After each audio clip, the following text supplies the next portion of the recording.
Hey everyone, this is a partial fun video, partial Atlas Earth video. Now, as you all know, and especially those of you who have been around for a long time, I am not an Atlas Earth channel, but it is the one app on this channel I talk about by far the most out of any of these beer money apps. Why is that? Well, because it's a game and I like games. I am a gamer myself. It involves money. They're relatively transparent with what they do, and they have updates come out at least every month. Every month something happens, and there is so much math involved in this app, I couldn't even begin to tell you where to start. I'm really hoping another game comes out like this in the future, but for now, it's almost one of a kind. However, it is definitely not without its many flaws, as we have constantly complained about here on this channel and on the BeerMoney Network Discord server. So here I want to talk about my own little wish list for Atlas Earth. A top 10 things I want to see Atlas Earth do in 2024. Now, this is me personally. I didn't ask anyone for this one, but maybe I might do a video for that for the Saturday to start the year. If you want to see that, let me know in the comments section what you want to see from Atlas Earth next year. And I tried to keep it to things that are adjacent to what we currently have, nothing too wild like, double our earnings or something like that, or 10x our earnings. No, I want an actual wish list of the features I would like to see added to this game, or any modifications to current features to the game, alright? So first off, I'm going to start with two honorable mentions, and the first one is landmarks. So landmarks is low on this list because it's kind of already being promised quite a while ago. They had started fencing off some parcels way back in the beginning of the game. I'm assuming it was in preparation for a landmark feature, but that hasn't really come to pass even after a year plus later. I guess we're all kind of waiting to see what this landmark system is going to be about. From what I did hear, this could all be hearsay at this point, it was supposed to grant the same kind of Atlas Bucks for badges that cities, states, and countries would. That'd be pretty cool and a good chance for someone to try to spend some Atlas Bucks in order to get some Atlas Bucks back through badges. Now, another honorable mention, this is not actually part of the app, but I thought I would talk about it. More goofy ads. Now, ever since that one horrifying, cringe-inducing ad that I had seen on YouTube, I guess it went viral for a reason, but it's still super cringe. But ever since that, and then there was that zombie one in Halloween, that was also pretty cringe. But ever since the Halloween one, Crypto Luigi over here has been hitting 3 after 3 after 3 since after that ad. And honestly, the ads and announcements have been significantly more enjoyable. So yeah, keep it up. Alright, let's move on to the actual list. I'm going to start with number 10, more special events for the Explorer Club. Now, this was sort of mentioned that it would happen down the road, but it's not super urgent to me because the benefits of Explorer Club are already pretty good. Maybe some small tweaks to the Super Rent Boost system so that Explorer Club members can get 60x for a Super Rent Boost event. Maybe an exclusive Super Rent Boost event that is only for Explorer Club members. That would definitely bring more members in too, I think, with their $50 a month. So, yeah, that's the number 10. I'm going to go with number 9 now. Get stocks with Atlas Earth earnings. And this one is kind of already there. It just says coming soon at the moment. And this is kind of a personal thing. I want more stocks added to my M1 Finance brokerage account. And I would love to be able to buy shares of VTI with my Atlas Earth income. Maybe, other mutual funds as well. Fidelity possibly. I don't know. It would definitely help users who want to invest get started. I know that likely these stocks would mostly consist of big name companies and only take a fraction of a share for a brokerage they partner with. But again, still wouldn't mind ETFs like VTI. There are also Fidelity Zero Value stocks as well. ETFs. There are plenty of other ETFs out there that are like total market. That would be great for learning how to actually invest for those of us who really don't have the money to invest in individual stocks safely.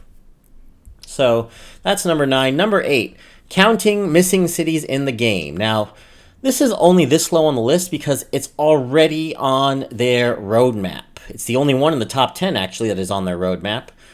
They are planning a cities update where more cities should be added to the game.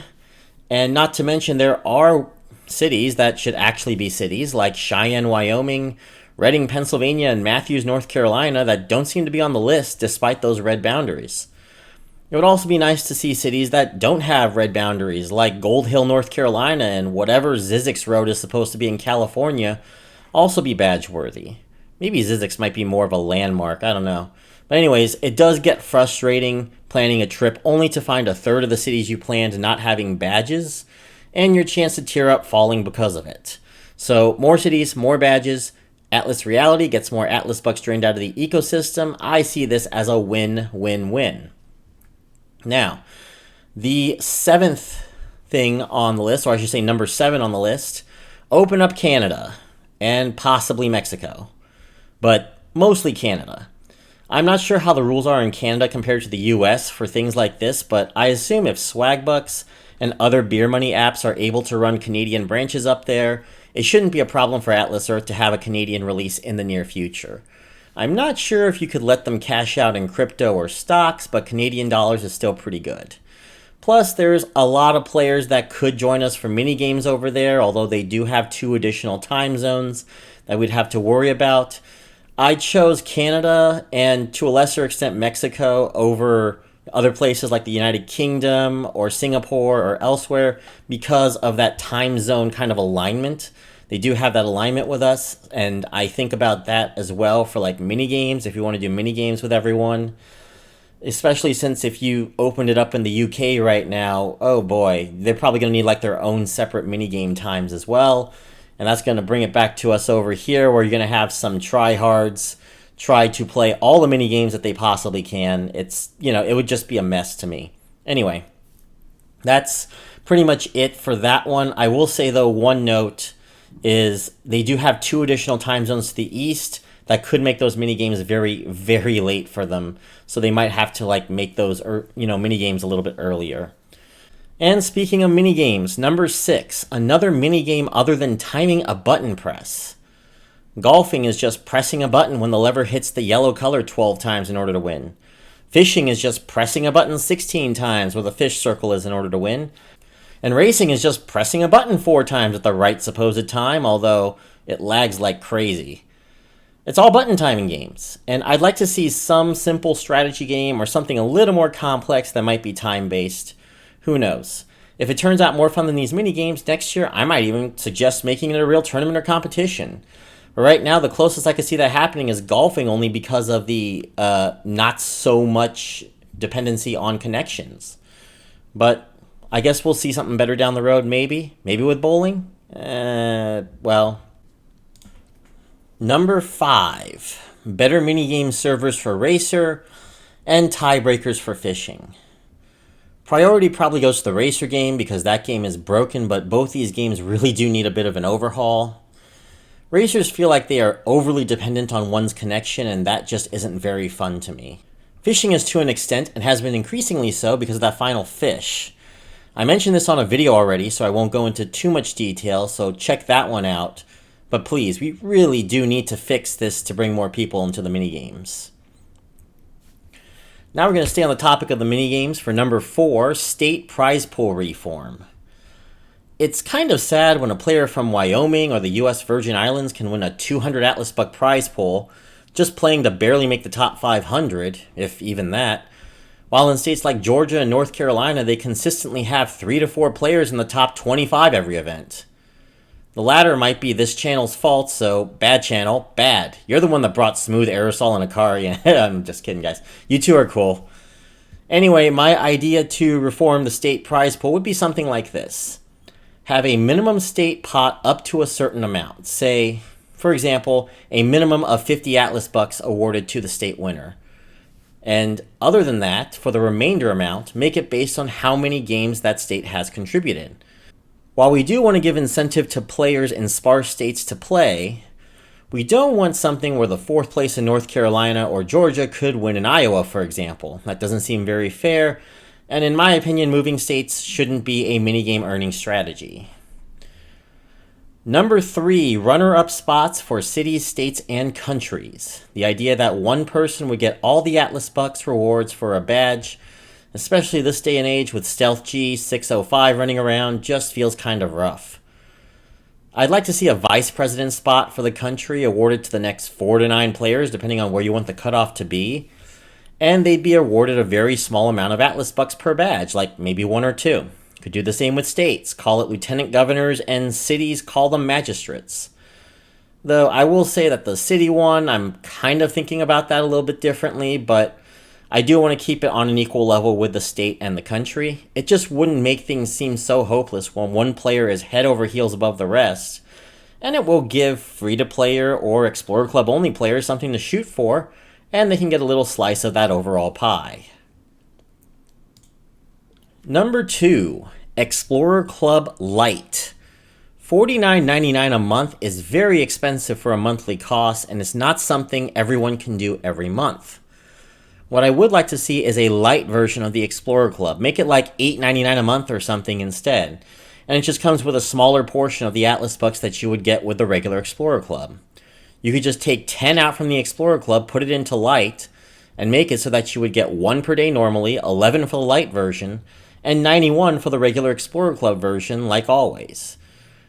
The day 90 bonus would look something like 200 for the normal, 200 more for the light version for a total of 400, then 1,000 for the regular Explorer Club version to keep it at 1,400, or, you could just make that 100 more. I mean, it is day 90. How many actually get to that level? Finally, number 1, and this is by far number 1, at least for my opinion's purpose anyway, the ability to pay for the Explorer Club membership with Atlas Earth earnings. When cashing out, I like an option, even to replace crypto or stocks, but you can just add it on too, with Explorer Club earnings. Just press it, $49.99 is deducted from your account, and presto, 30 days of Explorer Club membership. I'm pretty sure one added benefit for Atlas Reality is instead of cashing out in order to get Explorer Club memberships and going over $600 for a year, think of all those 1099s they would have the headache not to fill out for having the cash being reinvested to an Explorer Club membership, instead of cashing it out, then having the money moved to Explorer Club immediately after. Sometimes during cash outs, PayPal also deducts about 3% of the money as well, which is even more frustrating. I can't also forget that this will give all players a goal to try to get to $50 a month, which is on average right now about 1,900 parcels given max badges, and 18 Super Rent Boost events a year, or you could get to $25 a month for some of the free-to-play players, which would be an Explorer Club membership every other month, or anything in between. This one feature, in my opinion, would be a huge boost to players who want to try to get a leg up, and for those who want the Explorer Club and don't have the money, be able to achieve towards it. And that's the video. So here's the deal I'm going to put with you guys. I know I was talking about wanting to talk about my own progress with Atlas Earth for this year. If this video gets 70 likes and 40 comments by December 27th, including my own replies, I will put up a bonus video the last week of this year showing my 2023 stats for Atlas Earth in full and talk about my plans for 2024. And I will put that up right before we talk about the experiment prep stuff, all right? So sometime that last Thursday of the year. So if you want to see that, be sure to like this video, comment something that you want to see Atlas Earth do next year, or even if you want to post a question for the holiday Q&A next week, don't forget to subscribe to Beer Money Engine and check out this video as well. See you next time and happy holidays, everyone.